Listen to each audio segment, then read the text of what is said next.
Ba-da-ba-da-ba-ba-ba. Fair enough. I asked for that. Hi, everyone. How's it going? Oh!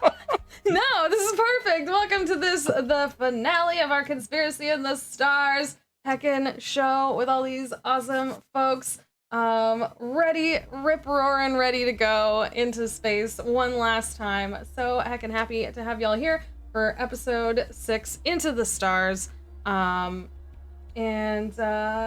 Yeah, really quickly before we go around and ask everyone who they are one last time, I'm just gonna say really quick thanks to Roll20. Of course, Roll20 is who we are using for all our rolls and everything, and not to mention, we're also part of their Spotlight program, which we heckin' appreciate, where they highlight all sorts of small indie ttrpg streamers, and we heart their heckin' faces for it. Thank you so much, Roll20.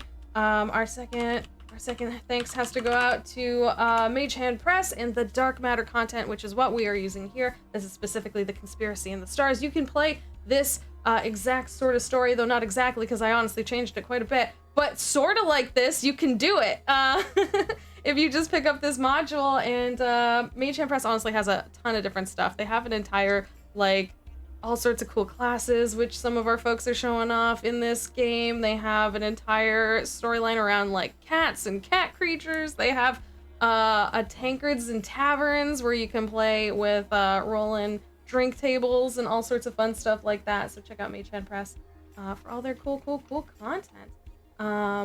That's it for our sponsors. Thanks so much, everyone, for joining us through this story. I really heckin' appreciate it. I've had a really great time playing with all these folks and with doing this for all y'all watching. So happy to have y'all. My name is Jess, this is my channel, and I just am excited. I'm excited to see what these folks do in space, because that's it. This is the, like, I know they were in space before, but now they're like really in space, so that's what I'm here for. So now we're flying. Yeah. Are we breaking free? You want to break free? Yeah, well, I just feel like to. soaring, to be honest. I was trying to set up a song situation for you, but this. Oh my gosh, no. But I appreciate it. So let's go around one last time. Tell us who you are, who you're playing. Starting with Latia. Hey, hi, I'm Latia. It's your girl, playing Pion, the Aviara cleric of the Son of Bones, who is definitely not a child. And You say it that way. well, y'all keep insisting that she is, and she ain't. So she's super not a child, and she has some vengeance to claim against Sir Helio Horus if we see him again. So be prepared for that, angry face.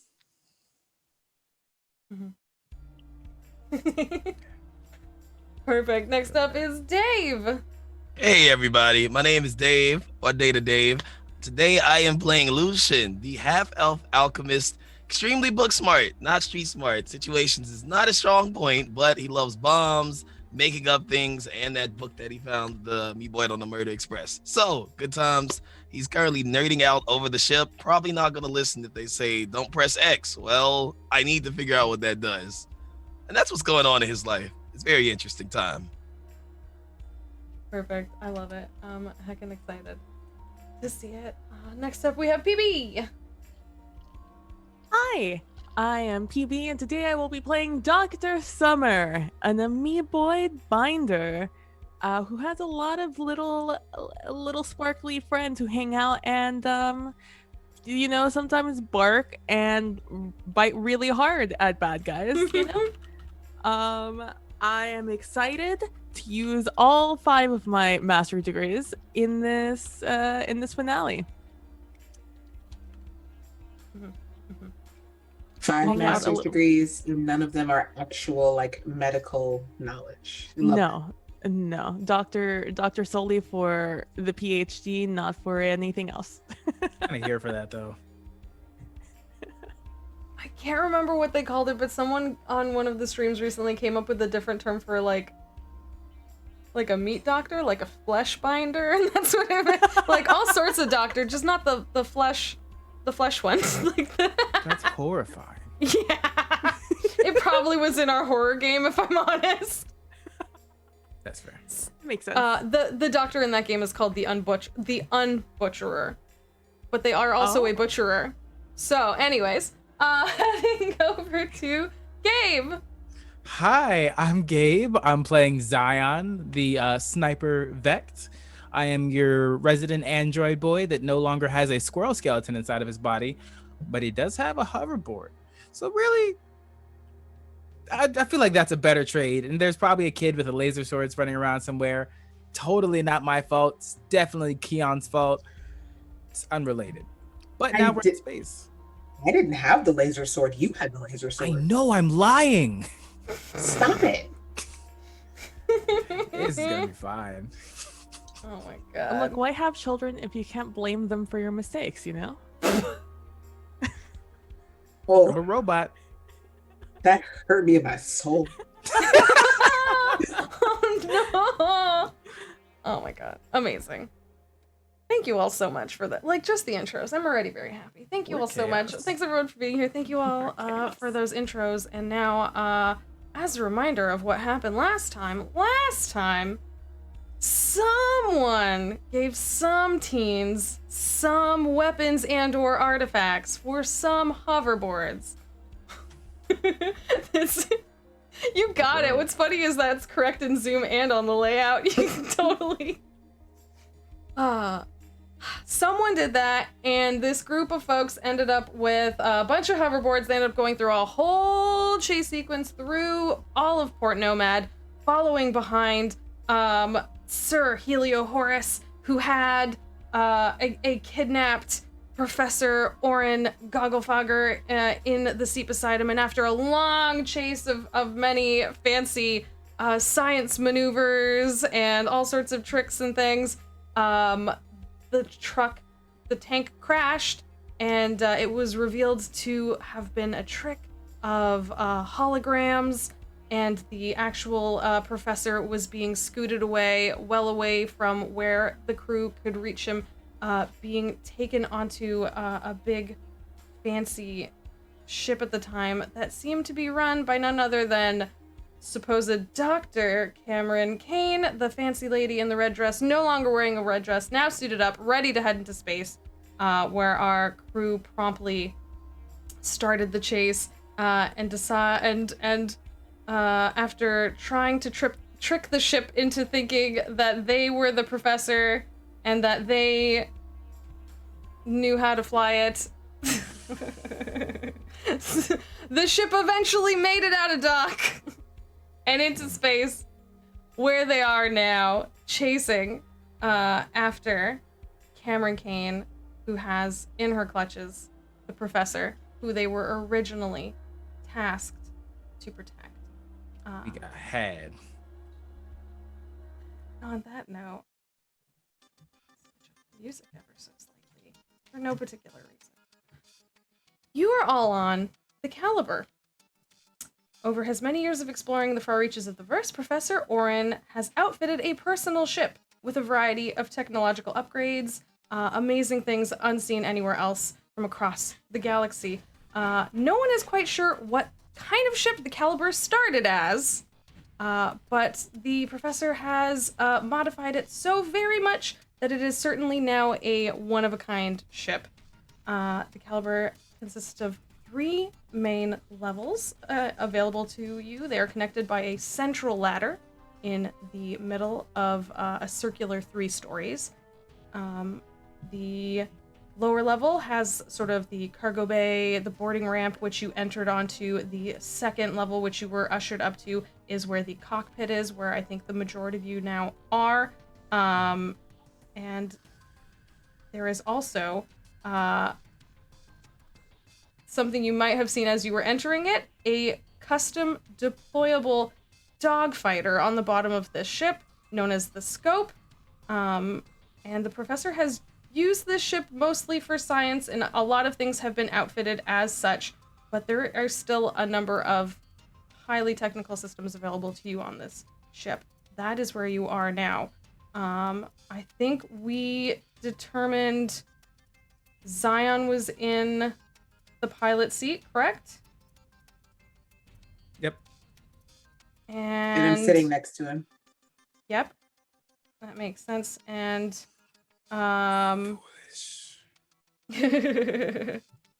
Dr. Summer, I remember you managed to get I'm tied holding onto on something. for dear life. Yes. And then did Lucian manage to hold on to something? Was Lucian seated or? He grabbed onto something in the back.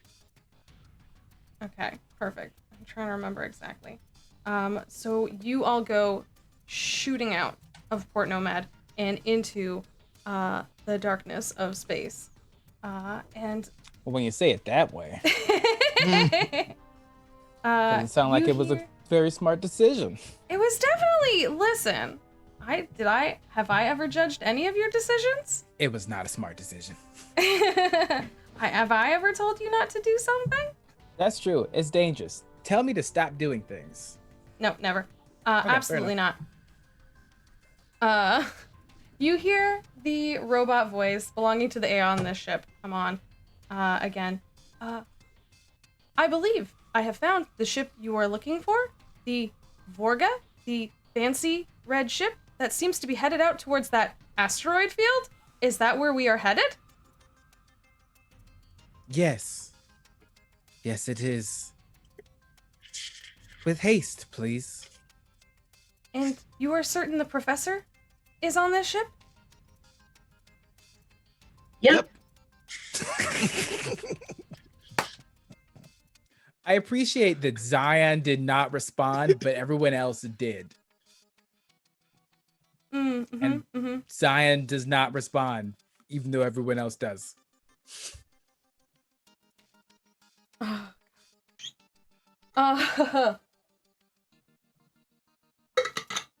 Normally, it is against my protocols to take you into such a dangerous environ. However, if it is for the professor,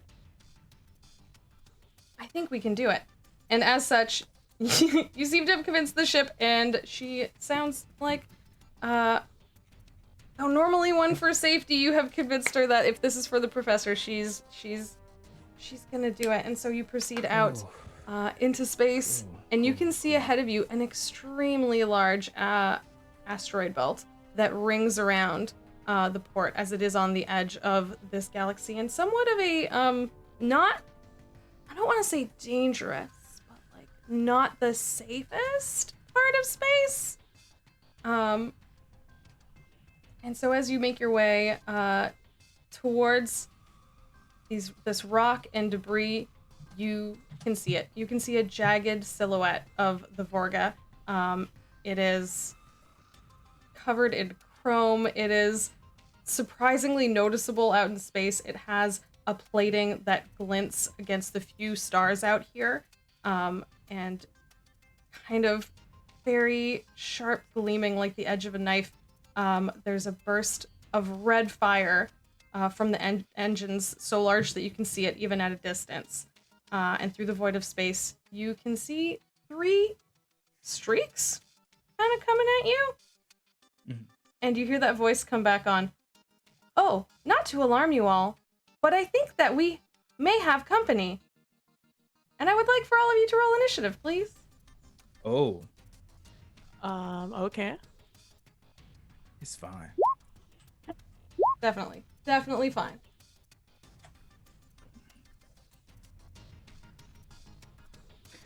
Am I a little sad that not 20 went to initiative? Sure. But 20 is a 20, I guess. No, that's fine, Dr. Summer. Wait.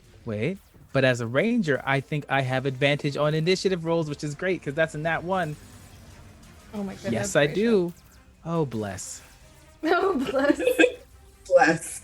Ha! Bless. Both sides of the spectrum. Let's go. Oh, wow. Oh my god. Okay. So, you have a moment of time. I just realized I need my notebook.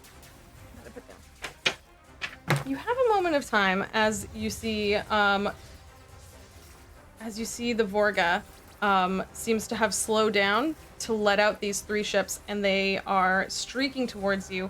And Cal comes back on. There are stations. Would you all like to man them? That might be a good idea. I recommend it. Lucian darts for one of the stations, like, yes, I'm ready, as he just hops in. Where do you Hey, Kel, what stations are they? Oh, well, currently, one of you is occupying the pilot seat. That is advisable. There is also an engineering seat, which can be used to man the shields and change up where the energy flows so as to make sure that power is where it needs to be.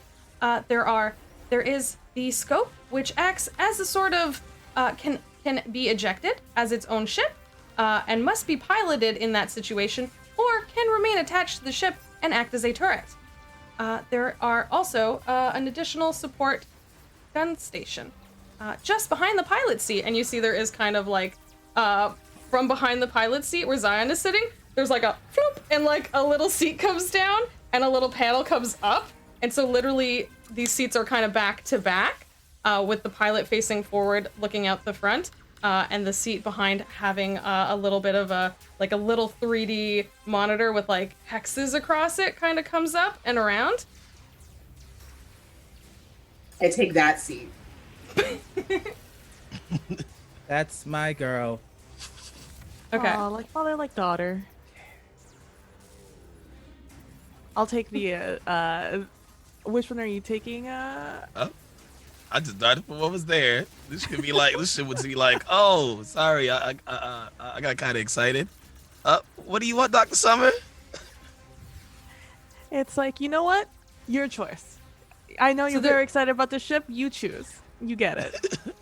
Sounds like a plan. So I'll do that emergency ship one? The small, The one that the pilots additional, the ship that's a Yeah. separate turret. Okay, to get to get to the scope.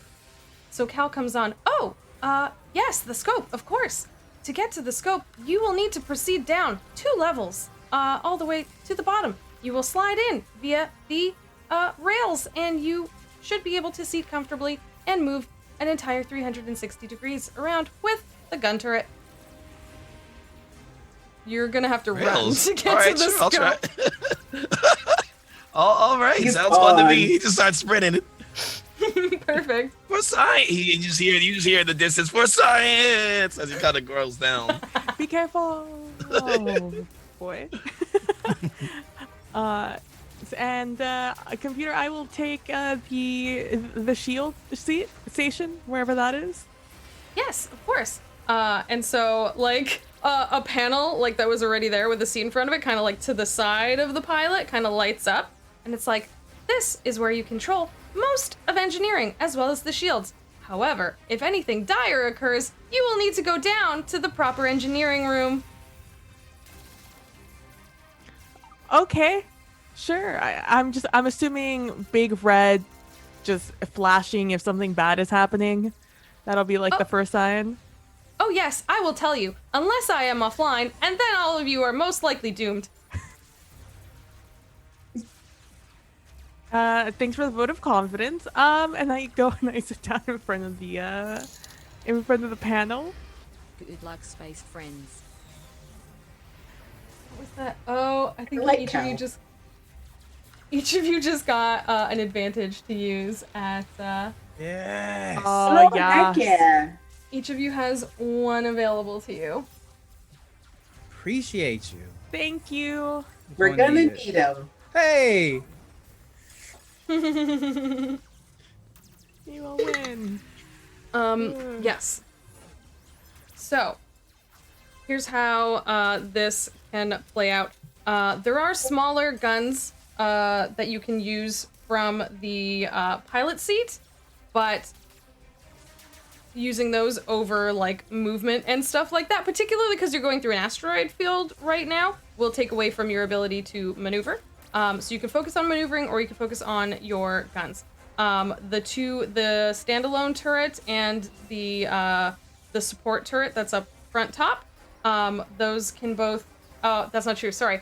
The scope. So Dave, the one you were in, is like a standalone turret. It does some pretty big blasts that you can do. However, it will need to be recharged if you power it up. It will take a turn to recharge depending on what you do. The seat that Keon is in, You can either similarly use a simple blaster, or it actually takes spells, and you can use any of Stay on your spells target. you would like to do, but power them up several fold. So it is good that a Okay. magic user went into this seat. And Dr. Summer, you can control the shields, power up any of the guns or the ship. You can, like, basically y'all can work together, and y'all can feel free to say if you like want to hold your action to, you know, until something like I want to hold my action to see if this happens to do that. Like, you can do all sorts of things like that. You can control the shields, power up all sorts of things, focus power, move power around, or similarly. You can fix some problems from this station, but she will tell you if you take real damage, you might need to do engineering elsewhere in the ship. I think. Okay. Oh, Y'all Dusty just just got- tipped again. Yeah, you all have another round of advantages. Thank Someone you. wants to keep us alive. I appreciate What it. you got, Jess? Oh boy. Oh boy. Like, we gotta be careful out here, because in, you know, space they can't hear you scream. I'm a robot. I don't have to breathe. Y'all are screwed. Let's go. Oh god. I've thought about so- this. Hang on. Really It'll just quickly. be overrated space debris. It's sad because that made me laugh way harder than it should have. Oh my god. That nat 1 initiative for them. Heck That's yeah. really good. That's They're never going. We win. Good job. Like, we like this energy. Let's keep it up.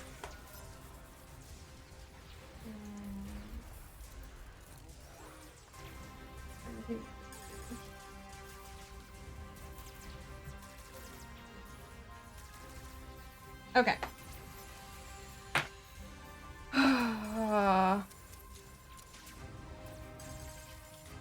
Yeah, pretty much they're headed towards you right now. Zion, you are first, which is good because you are in control of this ship. You have the option. They are currently still all together, but you can see that they are like moving, like they will flank, like they are going to go around. You also have the asteroid field, which you can play with, which is up ahead a bit, but there is already a few small asteroids to your side if you want to do anything with those. And yeah, you're first, so you can either set the ship on a course. You can anything you want to do. Let me know. We'll start there. If we go into the asteroids, are we still able to head towards the ship that we're following? Yes, you can try and use the asteroid field as a cover. You will also have to roll to stay to stay safe yourselves, but you could continue kind of using it, putting it between yourself and the ship until they chase you into it, in theory. I very, very loudly say, hold on to your butts. And I'm going to gun it into the, I say fleshy butts because my butt isn't made of flesh. I gun it into the asteroid field. Okay. Roll me either a piloting check or some sort of handling, because it is 16. Ooh, yep. Yeah, so there is, you have kind of been skirting alongside, you haven't made it into the field yet, and when you set out this warning, Cal comes on to say, oh, that's not, oh, okay, and then you take the ship in right into the asteroid field and are able to put this in the way of yourselves and give yourselves a further moment of reprieve from these stalking ships. Anything else you would like to do on your turn? Am I essentially able to double move in the ship? What do you mean? Like a dash action in the ship, basically, to go further into the asteroid field. Yes. They are, yep. So you want to go further in? Yep. Yeah, went further Okay. in towards the ship that we're following, but further into the asteroid field to get away from the pursuers. Okay. So how it is set up, kind of because they are in front of you and you have taken a bit of a dodge to the side right now. Proceeding forward, you are kind of headed towards them, but you can sort of put yourself off the path a little more, like at more of an angle. That's still, yeah, because then Okay. it'll be like coming around. Yep. Yep. Okay. Perfect. Yep. You can totally do that.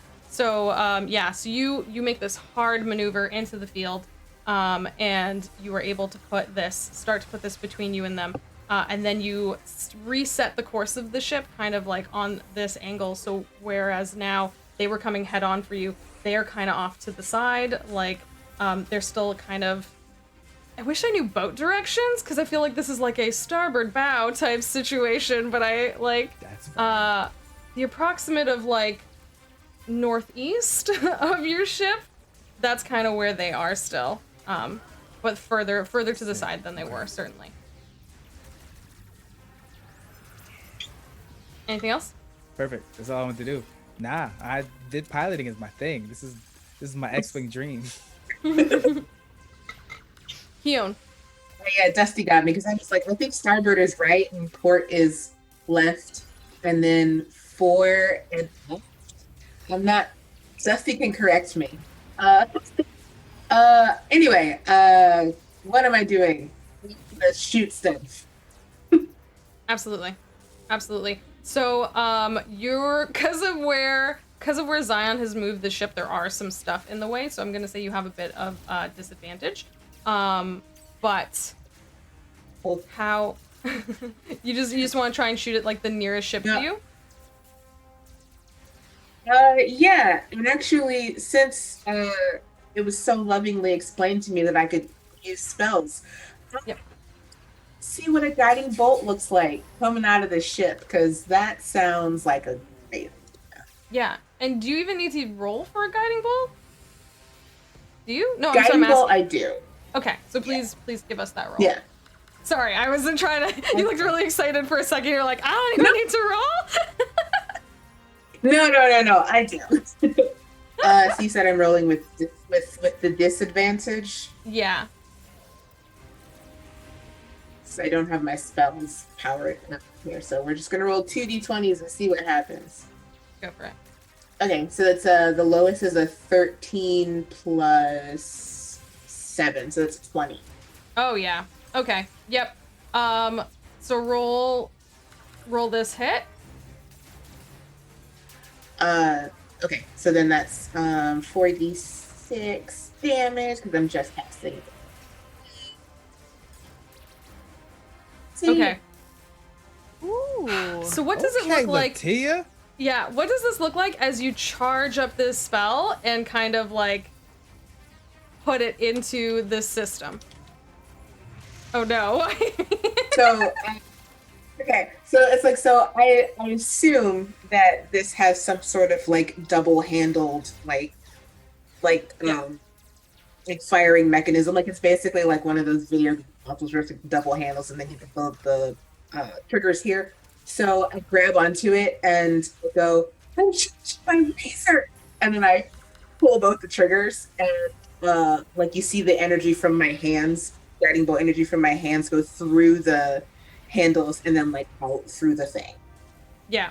So you absolutely what you see, like exactly as you described, and that what you can see, I would say Zion and also Dr. Summer, what you see looking out the front windows, because you were in the cockpit, surrounded, and actually it's mostly windows. So Hyun, you might see this as well, but also it will read on your scanners in front of you.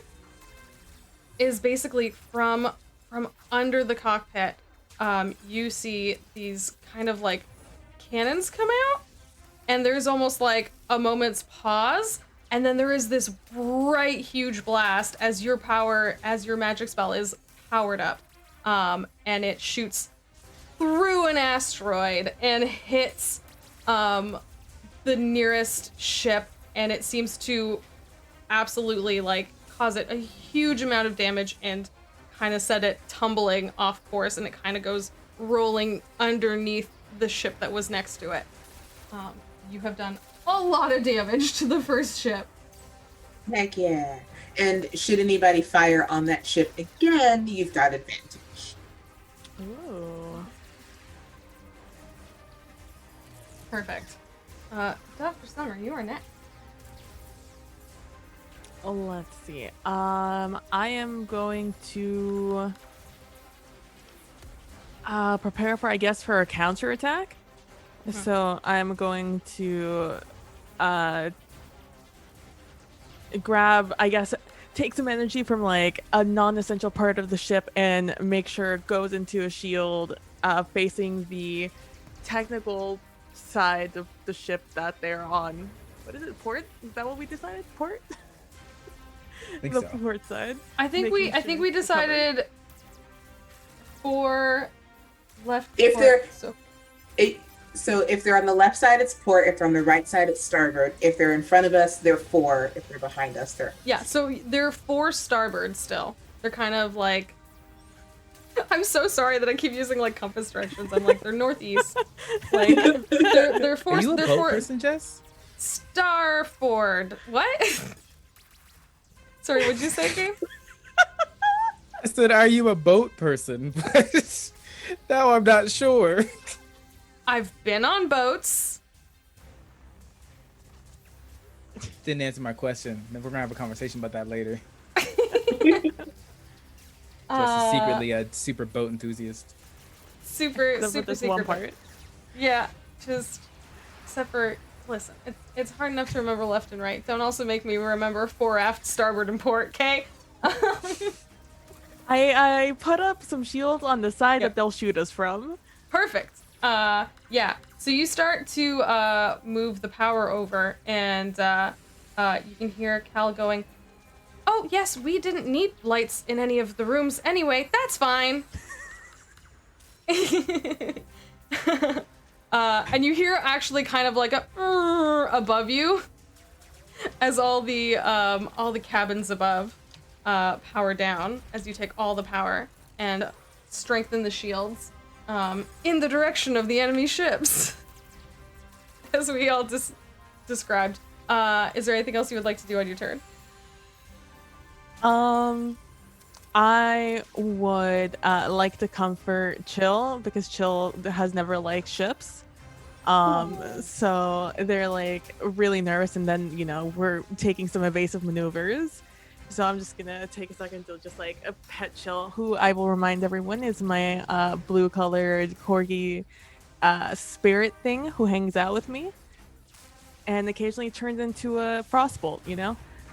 So I just take a second and I'm like, hey, it's okay, buddy, don't worry about it. Except my vestige hasn't appeared. It's still like where I can only see him. So for everyone else, it's just like nothing that I'm petting, but I can see him. That's what I do with the rest of my turn. I love it. It's very good. It's perfect. Amazing. So all of the rest of you that are still in this cockpit, you see nothing because there's no dog there that you can see. No, just me cooing at air. They're there. They're there. Amazing. Perfect. Okay, it's okay. Don't worry about it, buddy. Perfect. So the next two are the two of the enemy ships. I'm gonna say the first one is the one you sent spinning and is highly damaged, and they're gonna have to use their whole turn just to kind of right themselves and kind of try and get back on track in your direction even. There is kind of like the one that was sort of at the front of the three, kind of like the leader of the pack, is turning to try and find y'all, but it does have disadvantage because you have thrown yourselves into this asteroid field.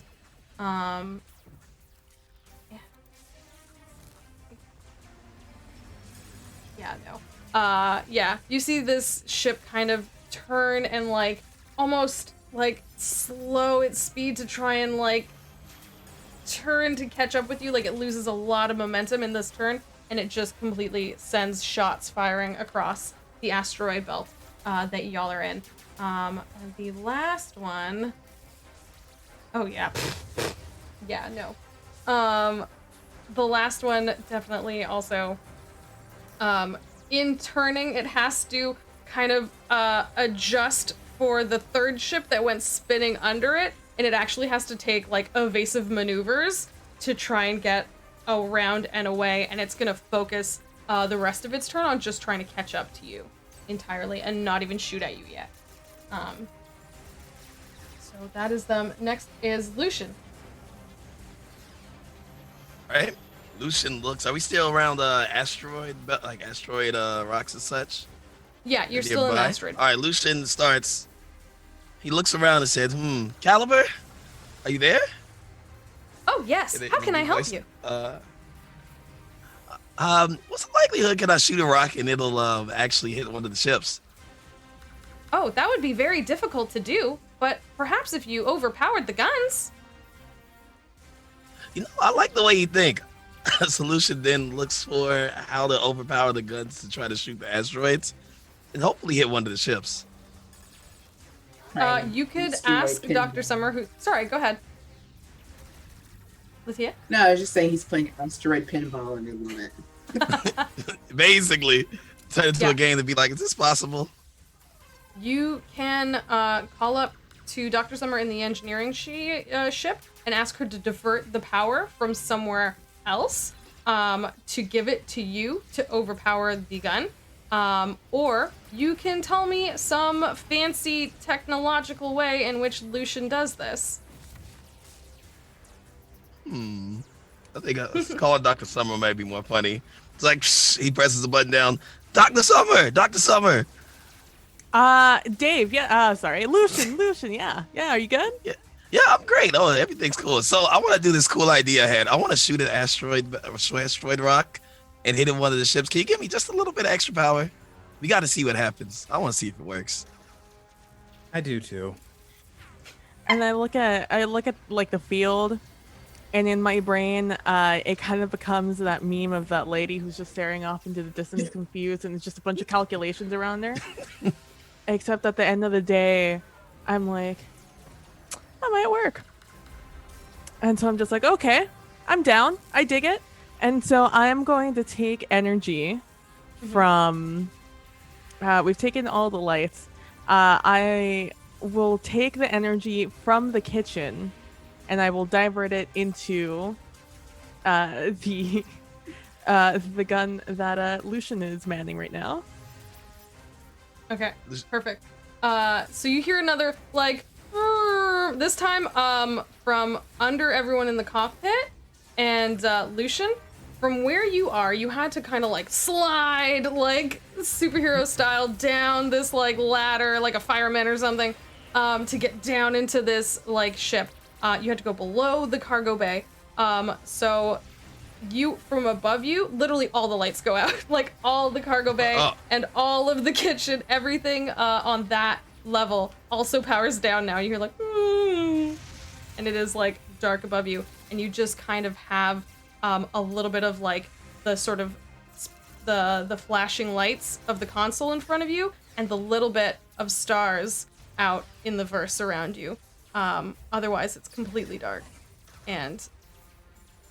but you see kind of like a little meter on your guns go like boom, boom, boom, boom, boom, as it's like powering up and getting overcharged. It's like, wow, this is actually pretty cool. I hope I don't miss. We'll see. I'm sure it'll be fine. We get to break something today. Roll me just hit your bomb attack, because that should have your modifier on it. All right. Going to that. And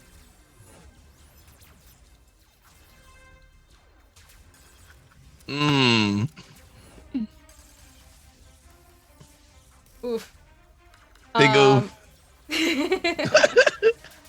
So I'm gonna say, like, you get this power up, you feel it, what does it look like, Lucian, like kind of handling this gun, this massive, like, you have an entire gun at your disposal, like this is one whole ship turned into a turret. So what does it look like you taking this power in this turret for the, have you ever used a turret before?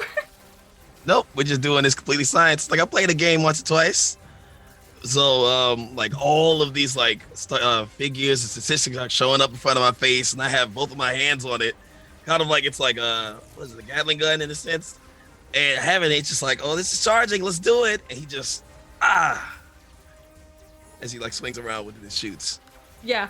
I'm gonna say, like, not only was this your first time on this weapon, but you've also overpowered it immediately. So it immediately kind of like goes off in your hands, and it does in fact, like, there's like almost like a consistent beam like of light that goes and like hits the nearest asteroid and like actually carves a bit of a line in it, and it starts to move, but not like you kind of just like sent that flying and not at all.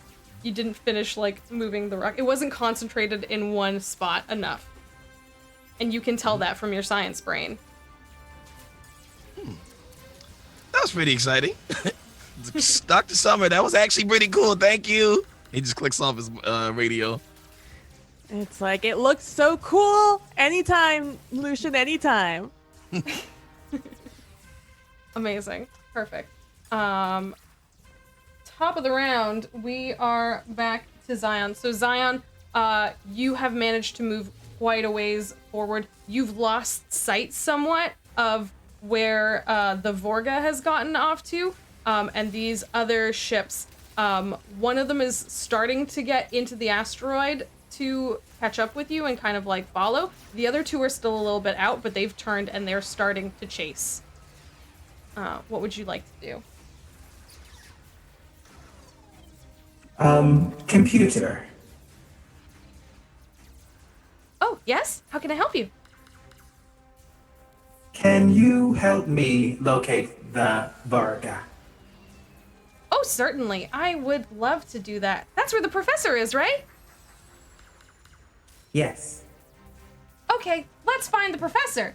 And roll me a technology check to support, but with advantage, because you are doing this alongside of Cal, and she wants to find the professor.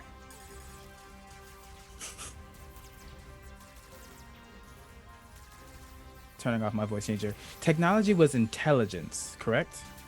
I think so, yeah. I think that's what we determined. Think Yep. so? Yeah, piloting was Dex, and technology was intellect. That's what I Intelligence. had switched up. Okay, thank you. No problem. 23. Oh, yeah.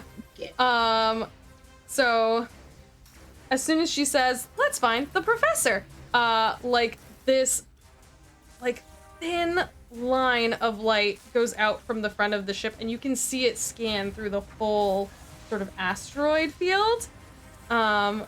She's like, scanning now, looking for the professor. And there's a moment of silence. And then she's like, I think I have found him. He seems to be headed with the ship towards another asteroid base.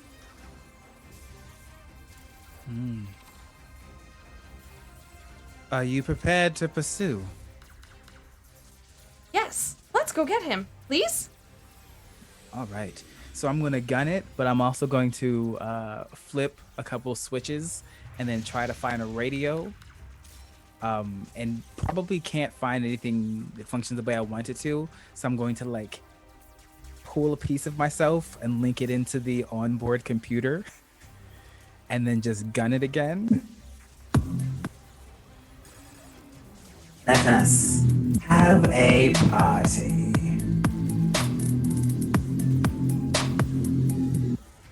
And I'm just going to gun it again. Okay, perfect. Roll me a piloting check with advantage again, because A, you were plugged in, and B, you were helping Caliber, and she seems to believe you now that you're gonna find the professor. You can trust me, Caliber. I don't always make mistakes, only when it's funnier.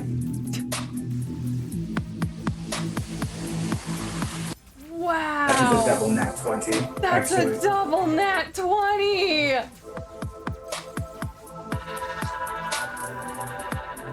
I am very Wow, good okay. at what I do.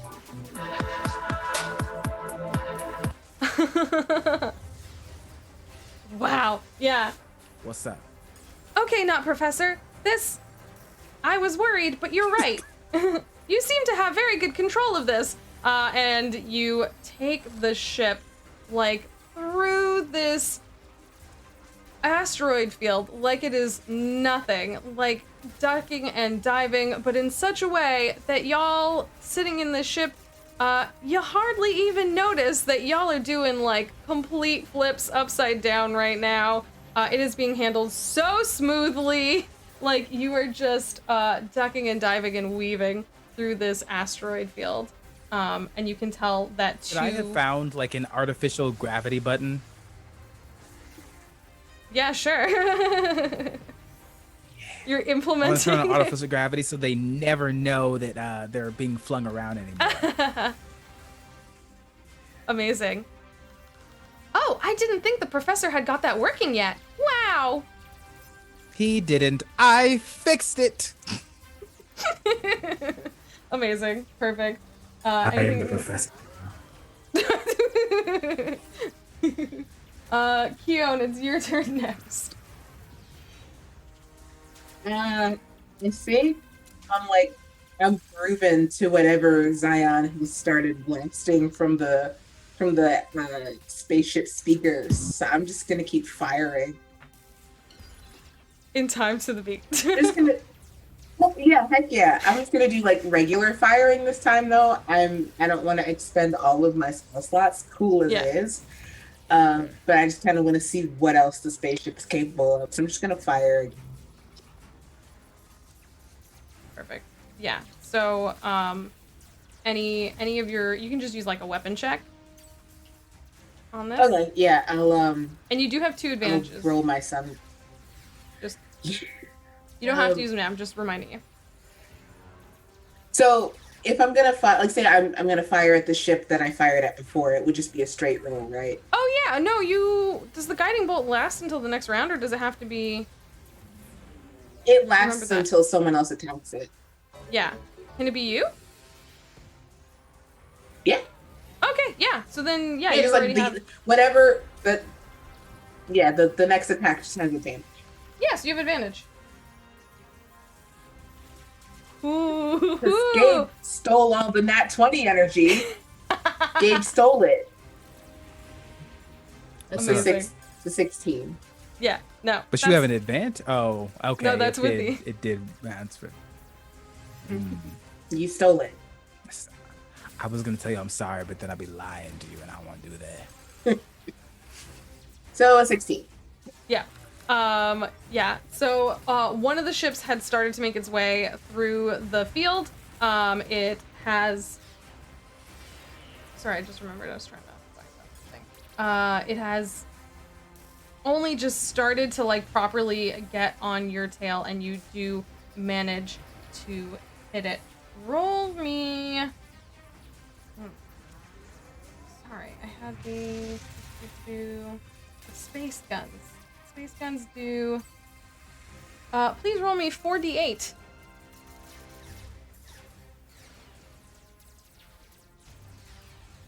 There we go. Nice. So you see kind of like how you powered up the guns before. It's not quite as bright this time without like your magic, but it still does kind of shoot out these shots. And you see it kind of like ping multiple times against this ship following behind you, like ding ding ding ding, like you kind of like follow it along almost like a little seam along the top of that ship as it's coming in, kind of like in and under you almost. But it still is maintaining course. Is there anything else you would like to do on this turn? I would just like to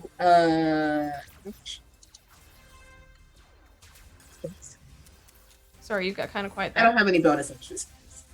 No, I was not facing my mic. I was gonna see what bonus action spells I have, but I don't have any, so I'm just gonna groove. Groove. Use your bonus action to groove. I appreciate that. Great. Dr. Summer, it is your turn next. All right, I'm going to make sure to turn on the power again for the fridge because I don't know how old it is, so I don't want anything spoiling in there. It's just a very fine working of like leaving all the rest of the kitchen off and just making sure there's energy to the fridge. Yeah, you hear that very iconic hum start up with the fridge in there, and then everything else is off. Then I'm going to look at who my friends have been pissing off. As like everything inside my body like recombobulates after the evasion maneuvers and barrel rolls we just went through, and I'm like, oh gosh, I think I read this in the book once. What do we do here? I'm like, what do I do? And I'm like, you know what? And like on on the screen, I just like all fingers. I move down most of the switches for power, and then some furious typing as I divert the power to the guns that that Lucian has, because I'm like, you know what? They're the ones using guns. It seems like Keon has that done. Let's just boom, whoosh, all the power over to Lucian. Make sure that he has enough to at least try to get rid of one of these guys. Perfect. And all the while, I'm also trying to move Chill out of the way, because Chill has gotten over his fear now, and now is insistent on sitting on my lap and also trying to type on things on the keyboard, and while extremely cute, really in the way. So I'm one hand keeping him away, the other one typing. I have a question. Is Chill visible yet?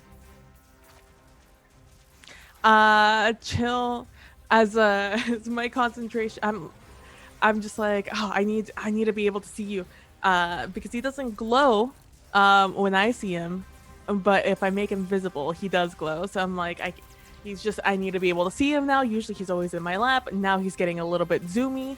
So yeah, now my concentration on that has gone, and he is visible now. Amazing. So for everyone in the cockpit, if anyone turns around, you just see this little blue corgi. Yeah. For everyone in the cockpit, and actually for Lucian down below, because you had that complete darkness happen and that complete silence, you just hear like a as the fridge comes back on above you. Everyone else upstairs in the cockpit, you actually, like, a lot of the lights go out. It actually goes like quite dark for a second, and then kind of some like basic emergency lights kind of rimming around the top of the cockpit, and then down almost like emergency lights on the ground, kind of like leading to all your like doorways and things like that. Those light back up, and then through this darkness, a bright blue little puppy shows up on your dashboard console. And it seems to be very excited to be here. And it seems to be wandering around as Dr. Summer tries to get it to behave and not press all the buttons on the paneling in front of you. I say, Caliber, do you have a dog, Caliber? This is interesting. What is it? Can it shoot lasers? We've never previously had pets on this ship. I always ask the professor for one. Interesting phenomenon. It's the page of Dr. Summer. There's a dog here. Is this yours? Does this come with the power? Can I keep it? I look down and I'm like, how did you get away from me so fast? Lucian is like 2 flights away. And I'm just like, yep, that's Chill. I see he is making himself comfortable on the ship. He does not know how to shoot lasers, but he is very well behaved when he wants to be. I like him. He should stay down here. So long as he behaves, he's fine. If he becomes too much to handle, feel free to, throw him back up here. Most definitely. Chill, we're gonna shoot so many lasers. It's gonna be great. Gabe, how are why are you making the horrified face of this? I don't know. I expect this stuff out of myself, not the rest. Amazing. Perfect. I love it. I love this. Y'all have a I love this. There's just a ship dog now that can teleport between the consoles, apparently with its magic dog powers. Magic corgi dog. Perfect. So next up is actually your enemy ships. So the one that has still managed to maintain eyes on you is going to take 2 shots.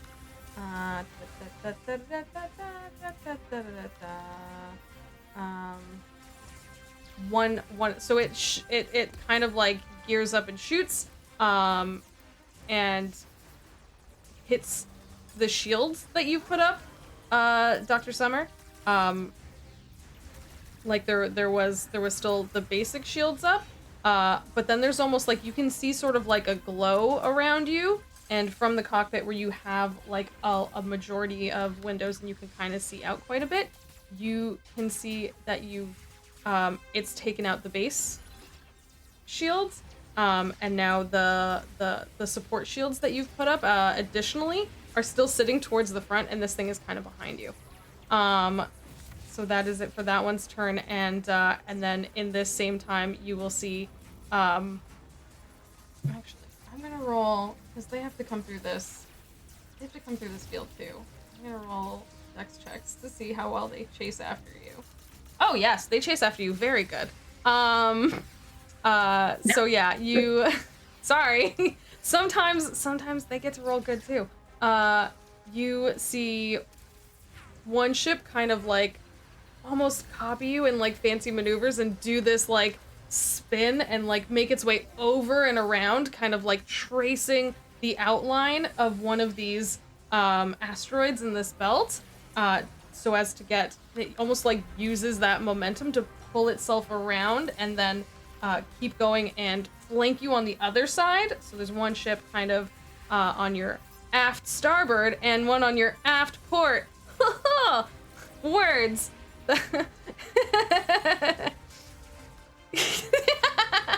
Thank you. And then you can just barely see the third ship making its way along, and it has made its way into the field. It has not crashed yet, and it is getting closer, but is still like not maneuvering as well to keep up with you quite as much. And that's it for them. Lucian, there are now two ships within shooting range of you. And while the last time you took this shot, you sent that beam out, and you actually saw, after being overcharged, that the guns kind of powered down a little bit until Dr. Summer diverted all the power in the ship and recharged them. So you actually hear them kind of like make that like sad depowering noise, and then promptly like zip back up, and everything lights back up quite bright. And also you have a dog, a little magic dog. Great. All right. What would you like to do on your Lucian turn? goes, all right. I'd like to shoot directly at the. Would I be able to hit both ships or just one ship, ideally, with this type of laser? Yes, you're overpowered, so you can take either 2 small burst shots or 1 large beam shot. I want to take 2 small burst shots. So I want to hit both of them. Okay, give me 2 sets of rolls. So this is 2 attack rolls. You have 2 advantages at your disposal if you want.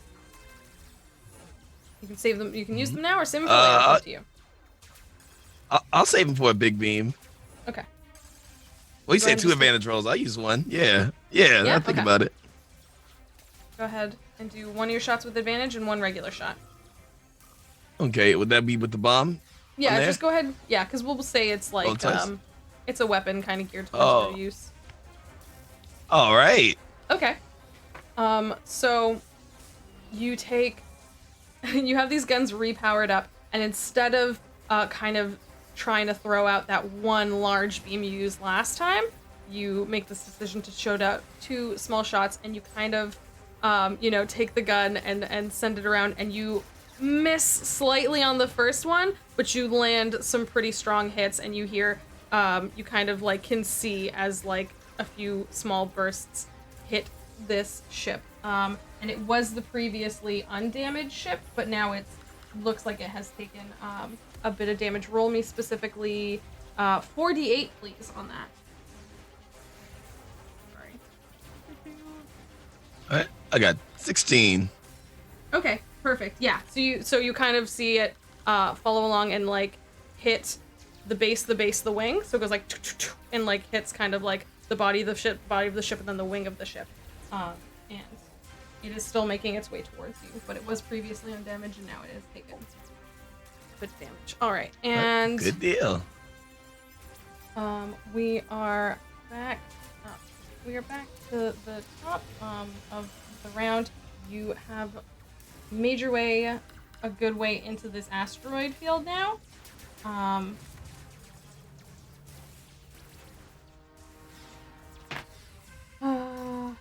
And Zion, you hear Cal come back on and say, yes, it seems as if the ship the professor is on is heading into a base. It's not. From your scans, it seems it is a small asteroid hollowed out. Should we ram it? I would not recommend ramming the ship into a hollowed out asteroid. It seems to be a base. There is a docking station. I will take your advice this time. This time. Thank you, Cal. You're welcome. I would have liked to see it. Thank you, Cat. That's what you sound like. Amazing. Perfect. So what should you do? Are you ramming your ship into this asteroid? No. I'm gonna dock it. Unless I can ram into the other ship fast enough, but I don't think so. No, you're still a little ways away. You're still gonna have to make your way to it. You are still like, you can't even see the entrance yet. She is informing you based on your scans that is what is happening. And she will actually light have, like, up a hyperdrive, right? Yes, it has a hyperdrive for traveling large distances through space. You can see from what comes up on the the display in front of you. She is indicating to you that there's just several sort of like medium-sized asteroids like in your way, and then she's like flashing kind of in what direction this base is. Because you threw yourself kind of like... I'm sorry, I'm gonna keep using left. I know we said like port and starboard and stuff like that. You threw yourself like left into the belt. No, please. And then you've been like hiding through the belt. Yeah. Yeah, so Do the calculations. How far would we go if I use the hyperdrive for specifically 1 second?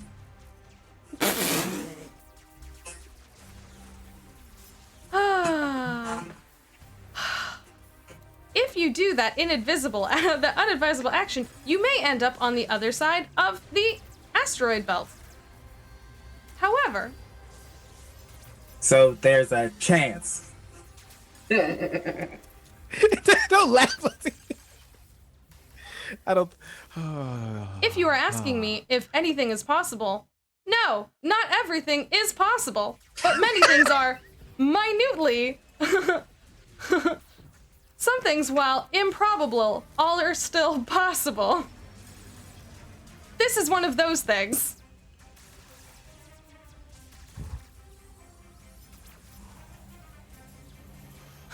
I guess I'll dock the ship. But Gabe, not actually trying, is just gonna roll a piloting check for his own desire to see if he could, hyperspace jump ram it into the ship that the professor's on. Not actually doing it, just curiosity. Glad I didn't do that.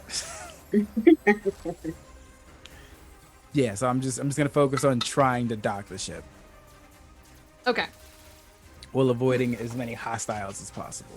Yeah. Yeah, you're gonna have to, like, to get it in here as quickly as possible from what she's indicated, you are still gonna have to, like, maneuver quite a bit. Or do you want to use that piloting check, or do you want to roll me a new piloting check? Do you want to use your advantage? I want to Do you actually wanna roll talk to and care Cal about it. a little bit? Do you want to, like, sing her another song? No, she wasn't supportive of my thing, and She was Dusty- not Dusty- supportive. doesn't She was- matter. She was just letting you know how very possible it was that we could all die. That's fine. You all breathe air. I don't. I'm going to use the advantage, well, one of them that Dusty gave me to show off without needing help from that mom. A 25. God damn. Who's gonna collect your pieces when we all crash?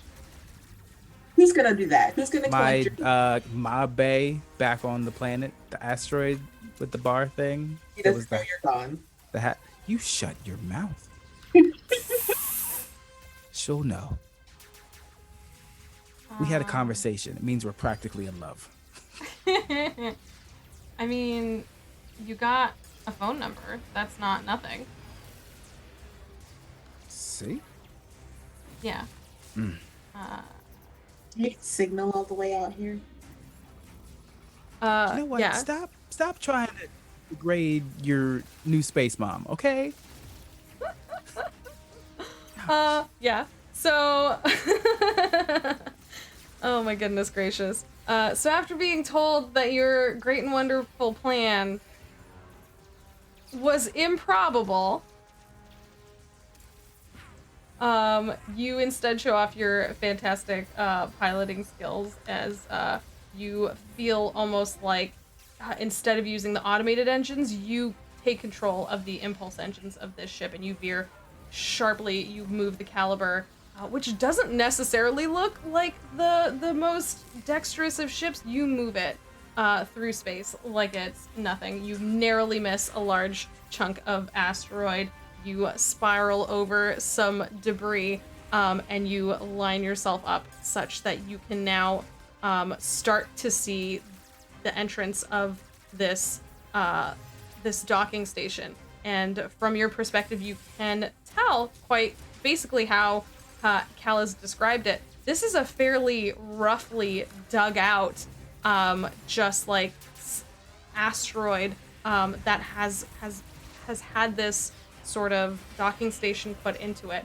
You can't see much further than that, but there do seem to be there does seem to be some movement at the entrance, almost like there's something there, possibly guarding it or keeping it sort of sustained.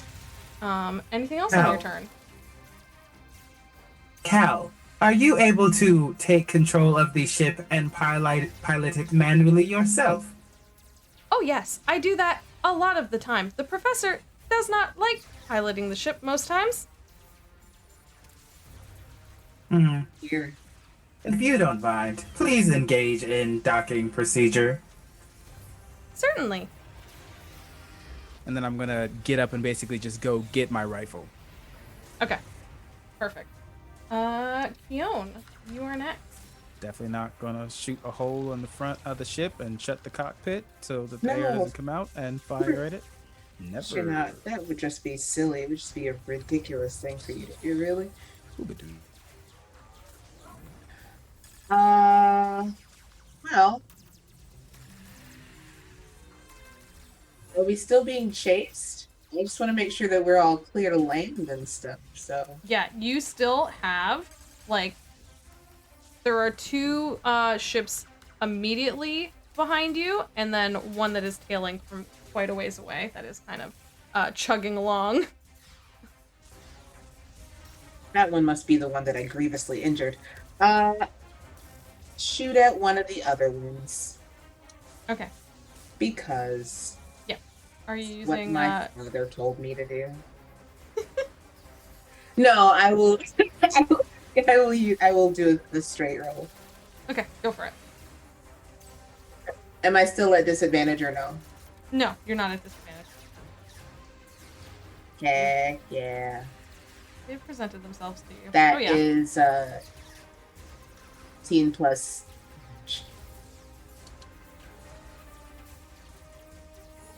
Yep. Roll me 48. Yay! Were you shooting at the one that you had previously just I think they've all been hit now. The one that's furthest back is the one that's most grievously hit, the one that you like gave that really big smash to. And then there's one that took a few hits from you, one that took a few hits from Lucian. So there's your do you want to take I want to aim. Go ahead.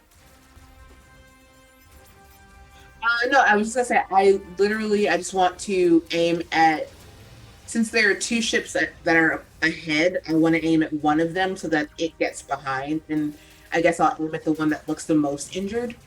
Yeah. Okay. So that way, if we knock that one out, that's cool. Yeah, absolutely. So you take this shot, and once again, it is this sort of like bursting blast, where if there were sounds in space, but there's not, then you would hear something along the lines of pew pew pew. These are my very good sound effects that I've made for you all. But yeah, it takes clip these. that so I can make that a sound for my stream deck. No! Don't you? What's happening? Pew pew pew. This excellent Foley work here. Pew pew pew. Yeah, it fires this burst shot, and you are able to take this already slightly injured ship, and it does kind of veer off course, and you see an explosion as it goes flying into one of the asteroids in this belt, and you have taken out one of the ships that was on your rear guard. The back of your ship. Your ship butt. Yeah, kind. The butt. Yeah. What? Anything else on your turn?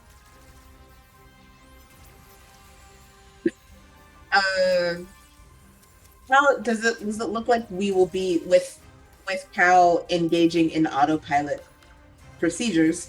Does it look like we'll be docking soon? Yeah, it looks like you're... Or how far? Okay.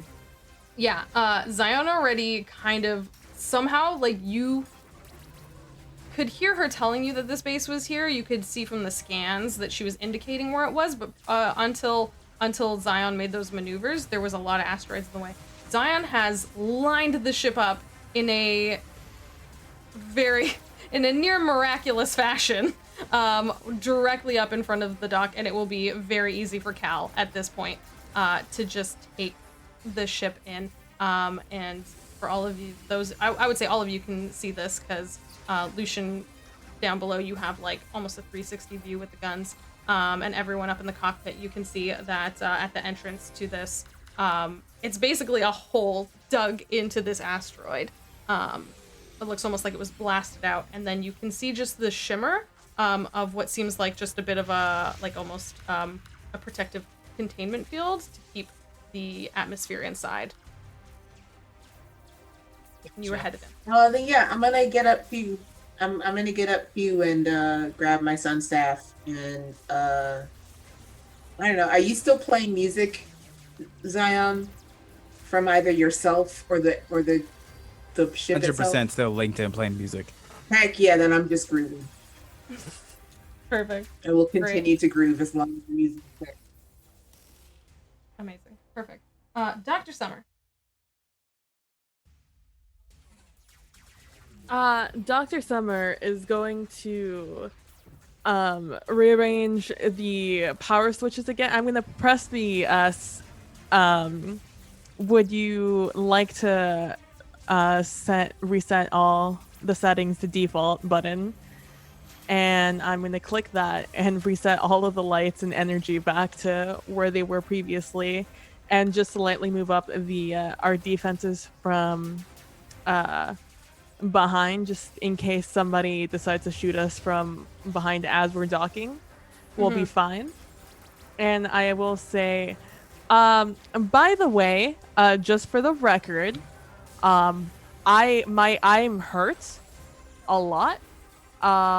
Just just in case if anybody has any healing they'd like to share or anything, just fine.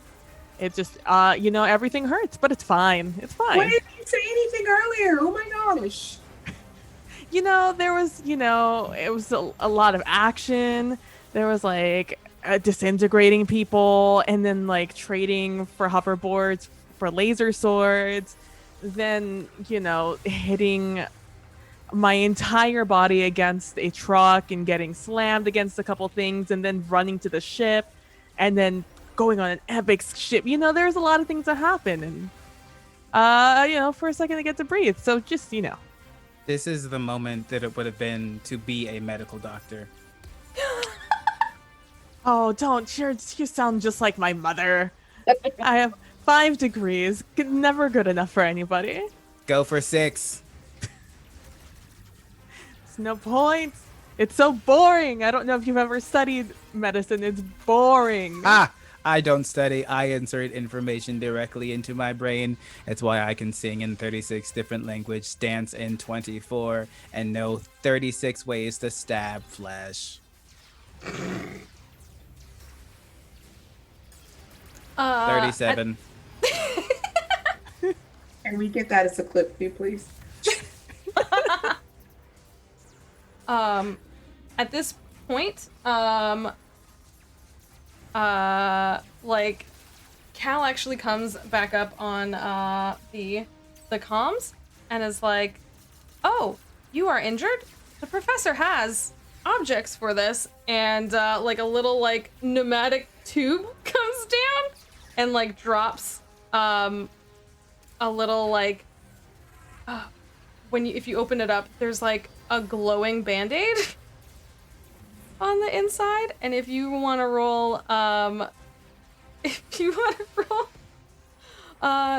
2d6, these are temporary HP though. It is a magical band-aid. I'll peel it back and I'll just like place it on my arm very dubiously. Oh shit! Holy crap! Whoa. What was that? Say temporary HP. Yeah. And like I don't believe this at all. I'm just like, oh, it's a fucking bandit. Fine. And like I put it on like one of my scrapes on my arm, and suddenly I just burst of energy. I'm like, oh, okay, sure, yep, mm-hmm. Where do they sell these? Did he make these himself, or? Oh yes, the professor does not sell most of his technology. Usually he attempts to make it for the greater good. He has not yet patented that one, though. There are sometimes unexpected consequences. How noble of him. You know what? I'm just going to leave my card here. Tell him that Dr. Summer, PhD in business, would like to contact him after this. Certainly. I'm sure if you help the professor, he would be more than happy to discuss this with you. Good. And I leave one like tucked in somewhere on the piloting station. Perfect. So next up is the ships behind you. There are 2 left. You've taken out one of them so far. One of them is still quite far back. It is making its way forward though. Actually, no, you did fancy maneuvers. They have to try and get out. Gosh dang it. Why do you keep doing this? Oh, yep, they make it. So they, you, in the Caliber, you have just been flip-flown around. You don't even notice, because that is how good of a pilot Zion is, and also because anti-grav. But a little bit of both. A little bit of column A, a little bit of column B. You're welcome, fleshies. That's loud, I'm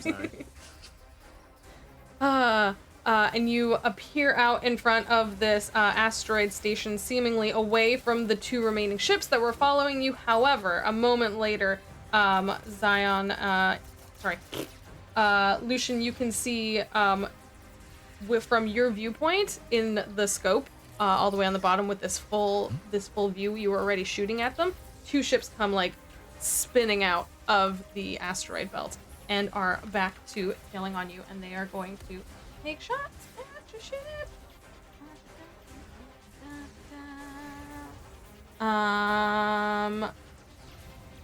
There was no, neither of those hit. They go just slightly wide. Actually, from where you are, Lucian, you see like these bursts of light go kind of whizzing right by you. And that is the end of the turn, and it is your turn, Lucian. After they miss, Lucian goes, "You see that, Chill?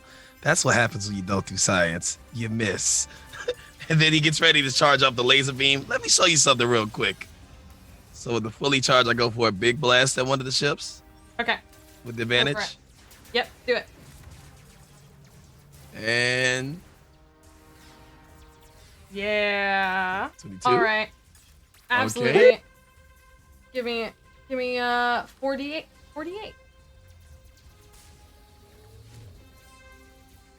All right, 15. Yeah. I But remember. this is doubled because you used that powered up blast. So you now that you've had a little bit of practice, now that Lucian has had time working with this, you have much more of a comfortable handle on it, and you feel the system charge up as you prepare this big blast, and you shoot this beam, and instead of it kind of like wobbling along as it did the first time, it very precisely kind of energizes and hits one of the 2 ships behind you, which causes it to spin out, and then the second one comes veering in and cannot change course quick enough and crashes into it, and you have taken out both ships. And on that I need note, one of these.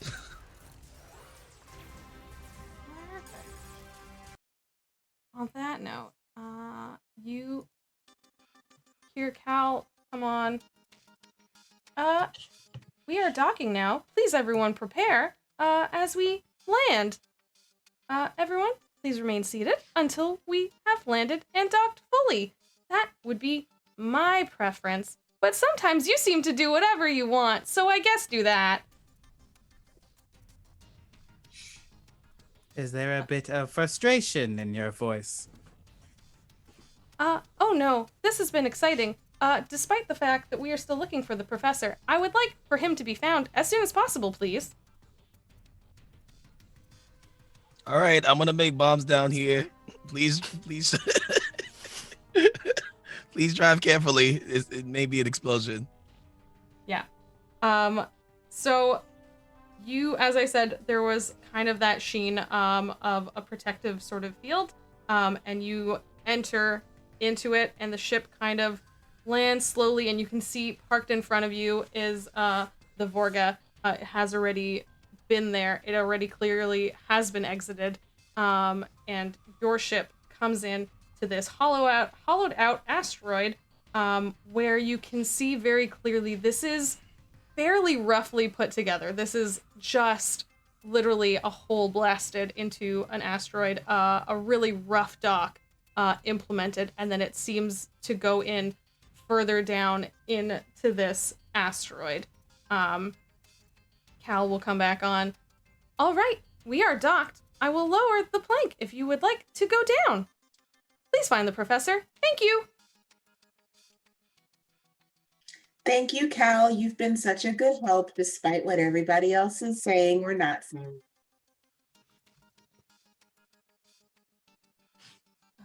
Yes, thank you, Cal, for the assistance. Yes. So you can all exit out.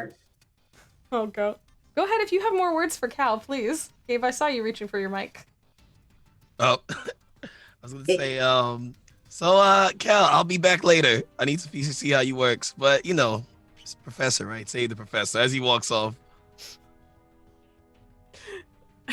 Keep the ship prepared for an expedient Exit. if we have to leave very fast. And it's very clear Zion was trying not to just bluntly say escape. Yes.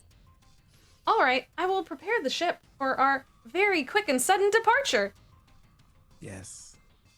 Excellent. And Are you afraid of the word escape?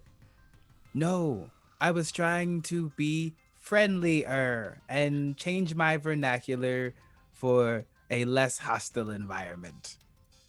I'm so proud of you. I Alright. plan to shoot many people. I check my gun. I like his logic. Ah, I appreciate your efforts, Zion. I pat Keon's head. That Thank was you, Flesh Daughter. That was unnecessary. I am unnecessary. I walk off the ship. I don't mean that in a very depressing way. Getting really mixed signals now. I love it. Okay. Perfect. So, like I said, you were able to walk on to this very roughly made dock, and you can tell that you are now in fabricated atmosphere, that this has been, you know, this whole space has been made just basically to be roughly sufficient. It has no more than the base necessities. So you walk in here and you're able to walk down this plank, and it kind of curves and turns. It almost looks kind of like just a cavern.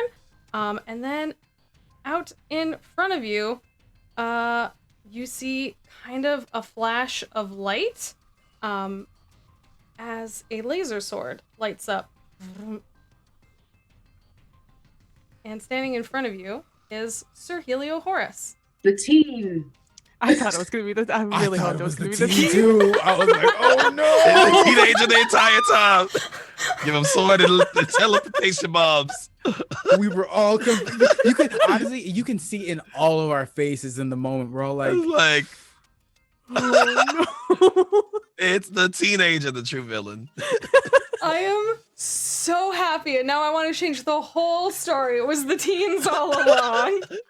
they were actually Sir Helio standing on each other's shoulders. Never It was trust the three teens. teens in a trench coat. Yep. God.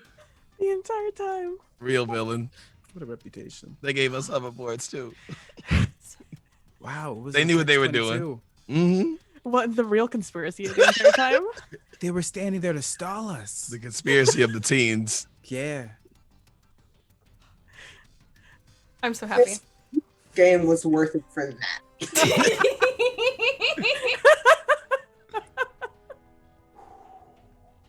Oh my Teenagers. What a twist that would have been. I have to apologize to all of you now that I did not think of that twist. Okay. Oh god, I love it though. I'm sorry. I'm sorry to disappoint. It's The fear in all of our hearts in that one moment. yeah. Yeah. So you see this rough made cavern. And it's not very well lit, but it's lit enough. But you, as I said, so the majority of what you see, what comes out very clearly is the lighting of this laser sword. And you see standing in front of you the fairly large and ominous figure of Sir Helio Horus, looking like a very stern, bird-headed man.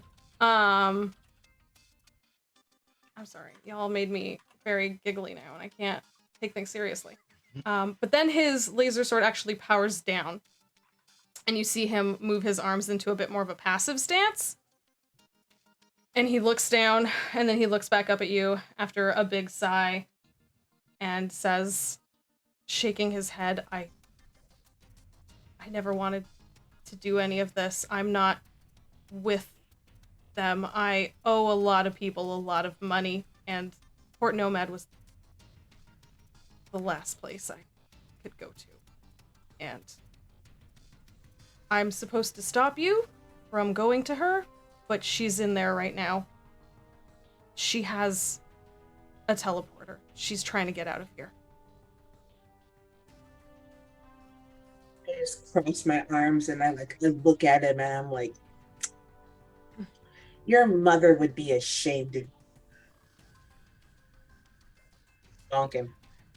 Just like, well, that is an extremely relatable storyline. No excuse. No excuse. There's other None. choices. Exactly. And this, so as a reminder, this is the person that basically interrogated us, right? Interrogated you. Yeah.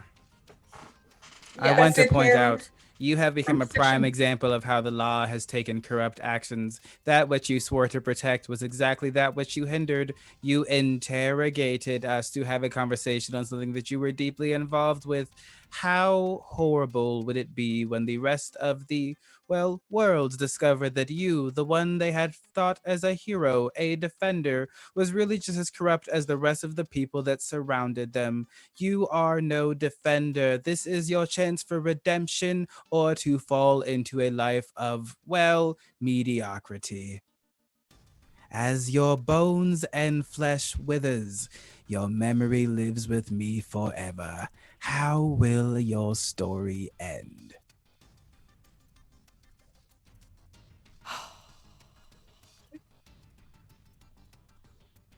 Oh, he drops his sword. And is looking down and still shaking his head, and he is like, I know you're right, I didn't want, but that's no excuse. I didn't want to help them, but I did, and you're right. And it was wrong, and I thought I had no choice, but I had a choice, and I still did it.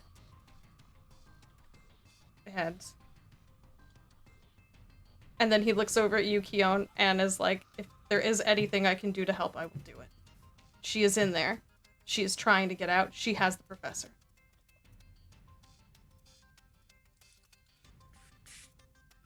No, Zion.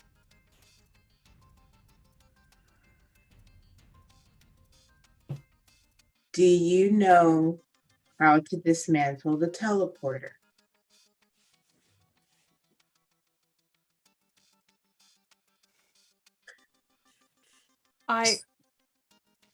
I truly don't. Technology is not my forte, but I will back you up if you need it, and I think the professor could do something, but she has him tied up.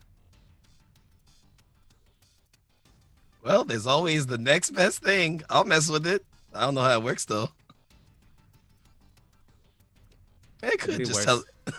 it could teleport us out into another galaxy, but you know, some things are worth it, possibly. Yes. What does the room in there look like? So you have been, like, he came out to address you, close to the dock.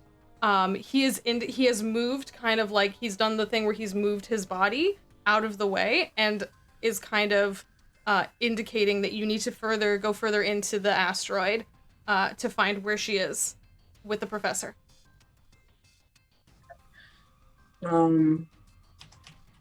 Because my thinking is that you could go in there, Sir Horace, and tell her that you have emerged triumphant in the fight against us. Meanwhile, Zion can shoot the teleporter with his gun like he really wants to, and then you can untie the professor. And that would be the thing that you do. I don't want to shoot the teleporter. I want to shoot her. Can you shoot the... I can't believe I'm saying this, but can you line up the shot so that you shoot the teleporter through her? It would look really cool. I can try. And then he just starts doing math. Who are you, Lucian? If that's what it takes. It's like, I like math, as he peeks on over and say, it's an interesting theory. I may need to consider guns. If you can get in there and be like, hey, they're dead, and give us enough time to either shoot her or the teleporter. And then once either her or the teleporter has been shot and you untie the professor, I will think that you have begun your path to redemption under the light of the sun above, as we are all meant to do. He seems to be particularly affected by when you mention the sun above, as that is meaningful to him, and he just nods, and then he takes out his gun, and he points it up, and he shoots it a bunch of times. And then he puts it back in, and he says, "Give me 1 second," and then waits for it to sound like the shots have gone off for a little while. And then he steps around the corner. And you can hear him as he seems to be purposefully speaking quite loudly. And you hear him say, "That was them! They managed to follow through, but your ships didn't stop them. They made it here, but I got them. They're all done." And you hear, "Are you sure? Because you have not been the most reliable." "Yes, that was them. They're all done. They're all..." Welcome, Raiders. Sorry, really good. You came at the end of our story. Welcome. And you hear, Very dramatic "All right." moment right now. Yeah. Yeah, you hear her say, "All right, then come over here and help me. The professor is being very stop that. Stop moving." And you hear kind of like a rustling, and a bit of a like,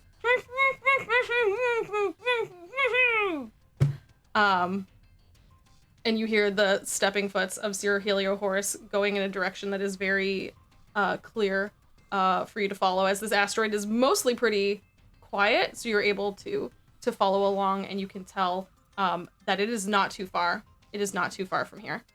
Are